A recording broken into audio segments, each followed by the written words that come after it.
Starlink Report. The Starlink Report. This is the Starlink Report for May 10th, 2021. I'm Huey Poplock. On Sunday, May 9th at 2:42 a.m., the Falcon 9 launched 60 Starlink satellites from Space Launch Complex 40 at Cape Canaveral Space Force Station in Florida.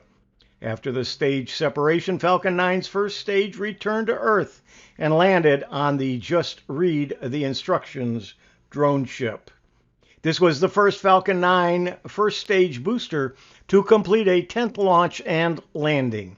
The first stage booster previously supported Crew Dragon's first demonstration mission to the International Space Station, the RadarSat Constellation mission, XMM-7 and now 7 Starlink missions. The successful liftoff marked the second time SpaceX launched one of its 229-foot tall Workhorse Falcon rockets within the same week, each carrying a full stack of its 60 flat-paneled Starlink broadband satellites. The launch, the third in less than 2 weeks for SpaceX, brings the total number of Starlink satellites in orbit to more than 1,550. The company is gradually expanding its beta test program for the broadband internet service as the constellation grows. SpaceX noted on the launch webcast that it opened up that beta test program in the last 2 weeks to people in Austria and France. This goes beyond the company's initial quota, which means we should see an official commercial rollout of the Starlink internet service sometime this year. Scheduled Starlink missions, we've completed May 4th and May 9th. There'll be another one on May 15th that's scheduled, and another one later in the month of May. SpaceX has long identified 10 flights as a goal for Falcon 9 reuse in order to justify the significant investment in the company that the company made into reusability. In recent months, though, the company executives have suggested that the booster can fly more than 10 times. According to company officials, more than 500,000 users have signed up for the growing service so far. The Federal Communication Commission approved SpaceX's request to modify its Starlink constellation.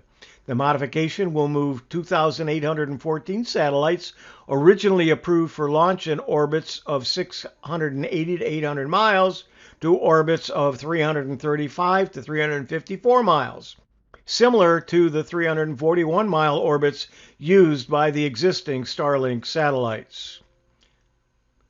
On another note, Elon Musk hosted the Saturday Night Live on Saturday, May 8th, 2021. He showed a combination of humility and hubris as he opened his highly anticipated hosting gig. The 49-year-old Tesla CEO, SpaceX founder, and one of the world's richest men opened his monologue by mocking his monotonal speaking style, saying no one can tell when he's joking. "It's great to be hosting Saturday Night Live, and I really mean it," said Musk, standing on the stage in a black suit with a black t-shirt. "Sometimes after I say something, I have to say that I meant it." He added in explanation that he's the first person with Asperger's syndrome to host the show, or at least the first person to admit it, he said. Here he is with his mother. It was a Mother's Day celebration. The cast had all of their mothers, and so Elon Musk's mother appeared with him as well. Musk also joked about his Twitter account, which has more than 50 million followers, and the tweets that led some critics to object to his being invited to host the show.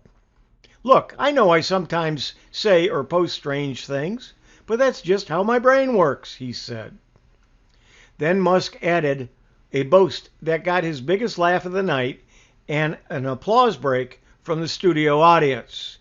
"To anyone who's been offended, I just want to say I reinvented electric cars and I'm sending people to Mars in a rocket ship," Musk said.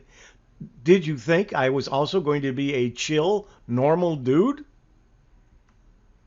Here are some of the characters he played on the Saturday Night Live program. And this has been The Starlink Report.